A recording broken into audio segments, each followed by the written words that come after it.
Jadi Bapak Ibu, kita sudah selesai untuk sumber komisi sales. John Maxwell bilang bahwa Bapak Ibu, rancangan komisi sales yang baik itu berakar dari kejelasan dari tugas si sales tersebut. Dan kita sebagai owner, kita perlu jelas, saya ini merancang komisi sales saya untuk menciptakan cara kerja apa dalam tim sales saya. Apakah saya ingin dia mengembangkan market share dan sebagainya. Nah, kita masuk ke bagian kedua, Bapak Ibu. Setelah sumber komisi sales, bagian keduanya adalah terkait dengan yang namanya tipe-tipe sales job. Apa Bapak Ibu? Tipe-tipe sales job. Karena sekali lagi, setiap orang walaupun namanya sama-sama marketing, sama-sama sales, sama-sama sales consultant, whatever itu namanya, setiap perusahaan beda-beda, Bapak Ibu, ya. Dan bahkan ada perusahaan-perusahaan tertentu yang salesnya dikasih nama account manager atau marketing manager, padahal sebenarnya sales doang gitu, nggak punya tim di bawahnya, nggak apa-apa, ya. Tapi yang penting kita perlu tahu tipe-tipe sales jobnya.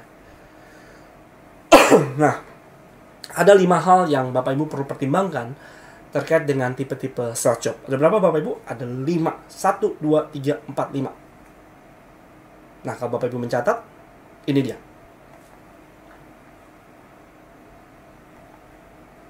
Yang pertama adalah cakupan pekerjaan. Sekali lagi Bapak Ibu bilang, kok si Coach Dani ngomongnya cakupan pekerjaan terus ya? Job desk mulu ya? Ya sales. Gitu. Kenapa mesti dipikirin cakupan pekerjaan? Iya, Bapak Ibu.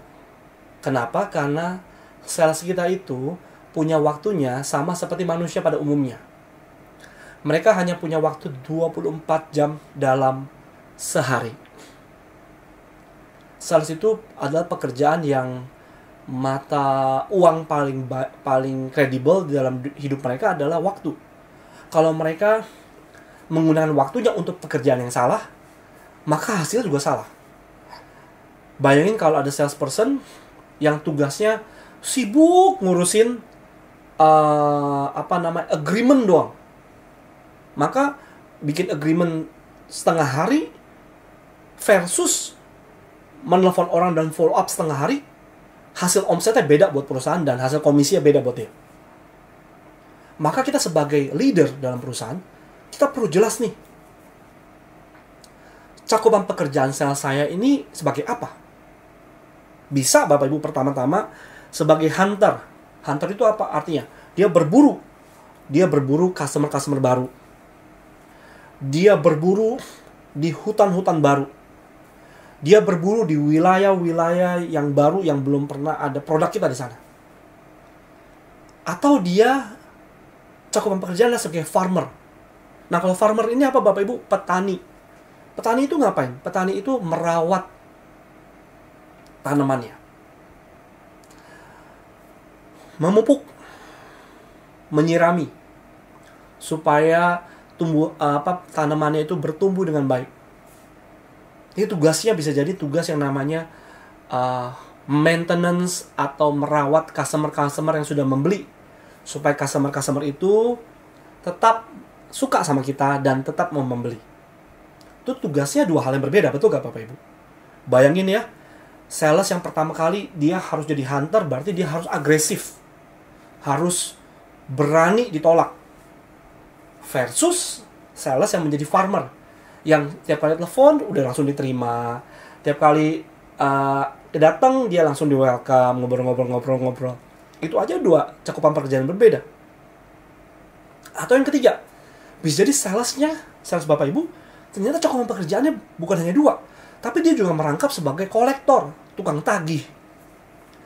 Dia jualan iya, dia merawat iya, dia nagih juga iya. Bayangin Bapak Ibu, hunter, farmer, kolektor, atau bahkan admin sibuk. Jadi mungkin ada perusahaan-perusahaan tertentu yang salesnya pas pulang dia masih mesti ngerjain ini, ngerjain itu, bikin laporan di Excel, bikin penawaran, bikin apa, sehingga waktunya habis untuk administrasi. Saya tidak bilang bahwa yang satu lebih baik daripada yang lain, tapi Bapak Ibu, saya memberikan Bapak Ibu satu gambaran saja. Yang mana yang Bapak Ibu ingin sales Bapak Ibu lebih lakukan? Yang Bapak Ibu ingin sales Anda lebih lakukan, rancanglah komisi sales untuk selaras dengan hal itu. Jadi, yang pertama adalah cakupan pekerjaan. Yang kedua apa, Coach? Yang kedua adalah tahapan sales proses. Yang saya maksud dengan tahapan sales proses, artinya seperti ini. Orang itu berjualan, ada yang disebut namanya sales pipeline. Sales pipeline itu model kayak pipa. Ya, ada pipa di tahapan awal, tahapan 1, 2, 3, 4, sampai tahapan closing. Nah, sales ini, dia ada di tahapan mana? Apakah dia tahapan yang namanya dia tahapan penetration? Penetration itu tahapan yang namanya customer dari belum beli, jadi pembeli pertama. Berarti tahapannya lebih sulit tuh Bapak Ibu. Kenapa? Karena dia perlu benar-benar meyakinkan dari customer dari mungkin pakai produk kompetitor, jadi pakai produk kita. Atau belum pernah pakai produk kita, ambil coba produk kita untuk pertama kali. Nah, itu ada sales-sales yang tugasnya di situ. Tapi ada perusahaan-perusahaan lain di mana salesnya masuk hanya sekedar melanjutkan dan menjaga customer sudah ada. Jadi mereka hanya sekedar order taker, penerima order doang. Ada juga yang lain adalah sales-sales yang namanya business development. BizDev itu adalah business development. Nah, sales untuk business development ini cenderung terkait dengan wilayah baru atau terkait dengan produk baru untuk customer yang sudah lama. Jadi mengembangkan bisnisnya. Misalkan contoh, ada customer misalkan yang tadinya jualan air mineral untuk toko-toko.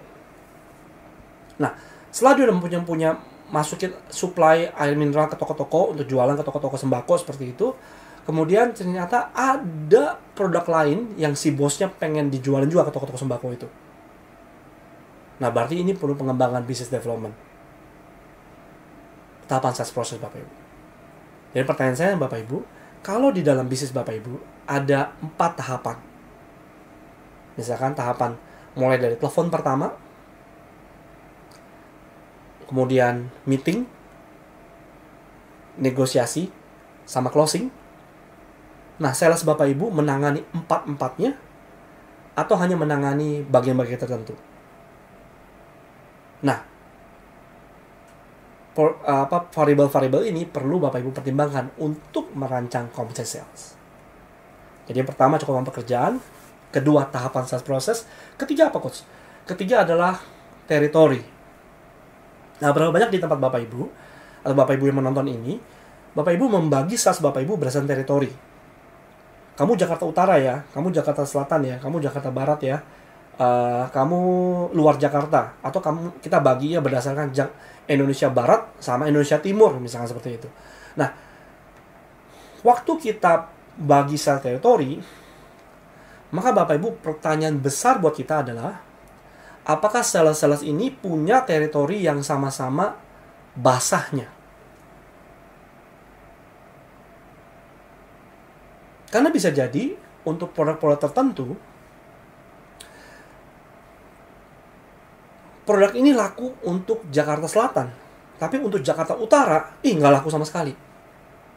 Nah, kalau komisi salesnya kurang lebih mirip, nah Bapak Ibu bisa jadi you are in trouble gitu. Karena sales yang di Jakarta Utara, dia tidak merasa bahwa komisi salesnya cukup menarik buat dia. Jadi untuk eksklusif teritori, Bapak Ibu perhatikan pertanyaan, apakah kesempatan dalam teritori tersebut similar atau sama atau enggak? Ayo coba renungkan sama-sama Bapak Ibu. Oke. Masih ada 2 lagi ya. Tadi kita ada 5 hal yang perlu kita pertimbangkan. Ini hal pertama ada cakupan pekerjaan. Kedua adalah tahapan sales proses.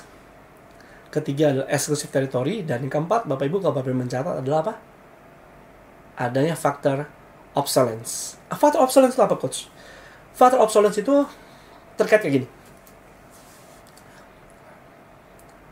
sales kita buka pasar nih. Dia masukin barang kita ke toko A, toko B, toko C. Dia masukin barang kita ke sekolah A, sekolah B, sekolah C. Masukin ke perusahaan A, perusahaan B, perusahaan C, dan seterusnya, dan seterusnya, dan seterusnya. Seiring waktu, perusahaan-perusahaan membeli dari kita itu sudah terbiasa pakai produk kita. Sehingga akhirnya pekerjaan salesnya itu dari yang namanya tadinya hunter, farmer, dan sebagainya. Akhirnya pekerjaan dia apa? Pekerjaan dia hanya sekedar terima WhatsApp untuk orderan. Sehingga akhirnya sales ini tidak lagi menjadi peranan dia menjadi seorang salesperson. Enggak. Pekerjaan dia sudah obsolete. Obsolete itu sudah kadaluarsa. Sudah tidak ada fungsinya seperti itu. Nah, kenapa? Karena customer sudah terbiasa. Jadi nggak perlu dibujuk-bujuk lagi, nggak perlu di follow up lagi untuk membeli. Customer udah rutin gitu. Setiap minggu pasti udah WhatsApp, udah kirim email. Saya mau order ini ya, tolong kirimin ini. Saya udah pesan ini, saya kirim PO ini dan sebagainya. Nah, saya sih nggak perlu ngapa-ngapain lagi. Nah, Bapak Ibu ngalamin gitu nggak? Nah, kalau Bapak Ibu ngalamin itu, biasanya Bapak Ibu perlu pertimbangkan yang namanya buat peraturan atau buat satu memo atau buat satu kebijakan terkait dengan who owns the customer over time.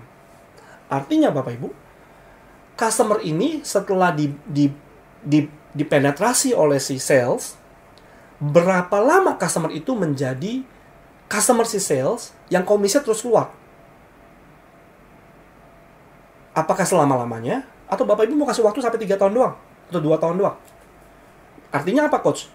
Kalau udah 2 tahun atau 3 tahun itu artinya, misalkan 1 April 2018 nih, dia pertama kali beli. Atau April 2018 deh, dia pertama kali beli itu di customer ke kita. Kalau 2 tahun, berarti April 2020, itu terakhir kali sales itu dapat komisi dari customer itu. Mei 2020, kalau customer itu beli, sales udah nggak dapat komisi.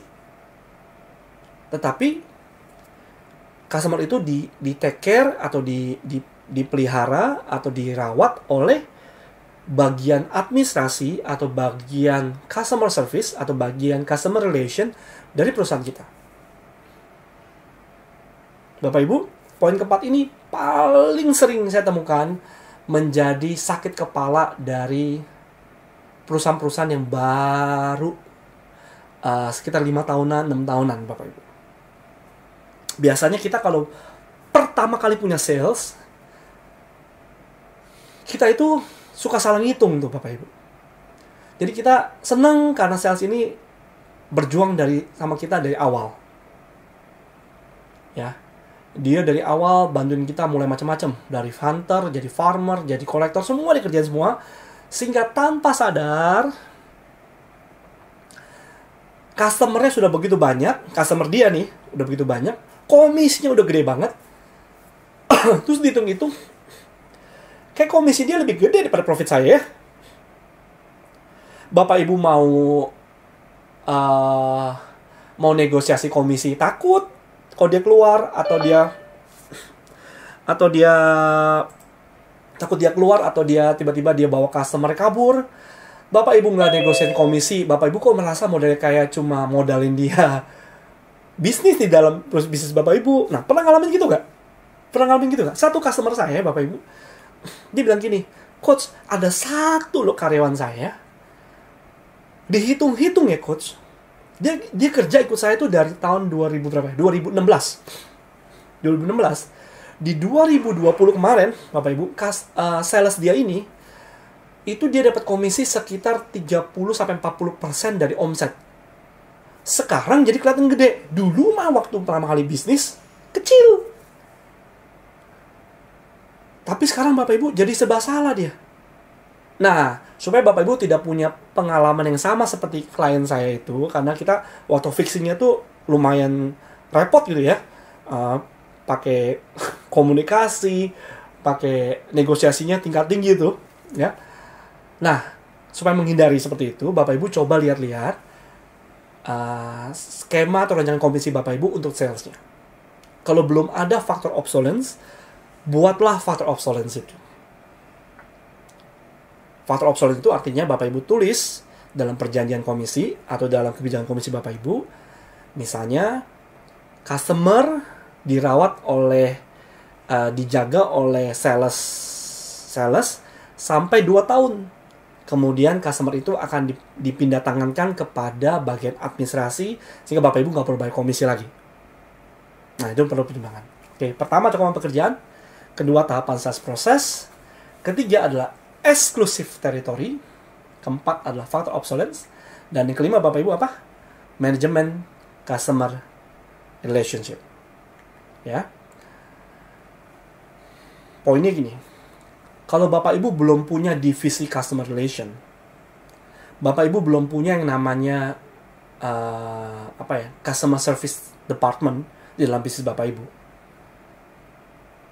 Bapak Ibu belum punya yang namanya faktor obsolescence itu, nomor 4 sebelumnya itu, maka berarti sales Bapak Ibu yang mengerjakan manajemen customer relation. Dia menjaga customer komplain ke dia, customer ada masalah, kontak ke dia, dan seterusnya. Nah, kalau Bapak Ibu, sales jobnya, pekerjaan salesnya meliputi manajemen customer relationship, maka Bapak Ibu bisa jadi punya rancangan komisi yang berbeda dari kalau Bapak Ibu punya customer relation division. Nah, kalau Bapak Ibu belum punya customer relation division, Bapak Ibu ingin tahu lebih jauh, Bapak Ibu bisa nanti baca di idebisnis.com. Jadi website itu ide-bisnis.com. Bapak Ibu cari artikel-artikel mengenai service excellence. Nah, di situ ada tuh artikel-artikel ke sana. Ya, tapi saya nggak bahas di sini. Oke. Jadi Bapak Ibu lihat di layar. Saya kasih Bapak Ibu waktu sekitar 30 detik untuk melihat-lihat. Ini adalah 5 hal yang Bapak Ibu pertimbangkan untuk merancang komisi sales. Tahapan awal nih Bapak Ibu. Cakupan pekerjaan, tahapan sales, exclusive territory, faktor obsolescence, sama manajemen customer relationship. Saya kasih waktu 30 detik untuk Bapak Ibu lihat-lihat. Nah, Bapak Ibu, di layar ada ini nih. Ada income producer, ada sales reps atau sales representative. Income producer itu yang memproduksi income, bahasa Indonesia yang terjemahan gampangnya gitu Bapak Ibu. Kalau sales reps itu model kayak perwakilan perusahaan kita untuk menjual gitu. Nah, apa sih bedanya income producer sama sales reps? Nah, Bapak Ibu, saya ingin Bapak Ibu bayangkan tim sales Bapak Ibu masing-masing. Bayangkan orang-orang penjualan, bagian marketing, bagian penjualan di perusahaan Bapak Ibu masing-masing. Sales Bapak Ibu disebut income producer kalau mereka punya growth in market share sama growth in wallet share. Income producer tuh itu. Mereka memproduce atau menghasilkan income. Growth in market share itu bicara masalah jumlah customer baru yang nambah. Coach, customer baru belum tentu beli banyak loh Coach. Iya, saya ngerti. Customer lama bisa jadi beli 100 juta per bulan. Customer baru bisa jadi beli cuma 5 juta per bulan. Ngerti saya. Tapi Bapak Ibu, tahukah Bapak Ibu, kadang-kadang kita beli sama orang pun kita coba-coba dulu. Nggak langsung beli gede, bener nggak? Kita beli, udah 5 juta dulu deh. Kita beli kecil sekali dulu deh. Nanti kalau saya percaya, saya suka, baru saya beli lebih banyak. Tapi Bapak Ibu perlu mengembangkan market share itu, customer base-nya. Nah, income producer, sales-sales yang jadi income producer, mindset-nya seperti itu. Dia cuma berpikir bahwa saya perlu nambah customer, supaya kalau customer ini saya suka sama produk saya, maka mereka dari beli 5 juta, bulan depan mereka bisa beli 10 juta. Jadi nambah omsetnya. Income producer mikirin market share. Sama yang kedua, income producer juga mikirin wallet share. Ayo Bapak Ibu masih ingat gak? Wallet share itu apa bedanya market share? Wallet share adalah, coba Bapak Ibu ketik di kolom chat. Saya kasih waktu Bapak Ibu 20 detik aja untuk ingat-ingat tadi. Wallet share itu apa ya Coach? Silakan tulisin ya, 20 detik. Saya kasih waktu yuk. Kita kuis-kuis sedikit nih Bapak Ibu. Customer baru, wallet share. Di dompet customer saya, di budget customer saya, masih ada duit buat perusahaan saya gak? Nah itu dia, wallet share. Tetapi Bapak Ibu, sales reps ngapain? Kalau sales Bapak Ibu cuma jadi sales reps, biasanya penjualannya steady. Kurang lebih seperti itu terus. Atau bahkan penjualannya menurun. Sales reps itu berarti sales Bapak Ibu bilang gini, maaf Pak, penjualan bulan ini sepi. Kenapa? Customer saya bilang masih ada stok itu Pak, jadi belum bisa ngambil dari saya, belum bisa ngambil lagi dari kita. Nah, itu hanya jadi sales reps doang Bapak Ibu. Karena dia nggak nambah customer baru, dan customer lama pun dia nggak bisa nambahin wallet share-nya. Nah, harapan kita adalah dengan komisi yang tepat, dengan rancang komisi yang tepat, Bapak Ibu bisa yang namanya mempengaruhi atau menciptakan cara kerja yang spesifik dari sales Bapak Ibu sekalian. Nah, mudah-mudahan semua jadi income producer ya. Oke, jadi di bagian pertama kita bicara masalah sumber komisi sales. Intisari dari sumber komisi sales adalah bahwa komisi sales efektif itu berakar dari cakupan pekerjaan dan hal-hal terkait dengan pekerjaan inti dari si sales itu tersendiri. Kalau tipe-tipe sales job, ada 5 hal yang tadi kita perlu pertimbangkan tadi. Dan kita masuk ke bagian terakhir, Bapak Ibu.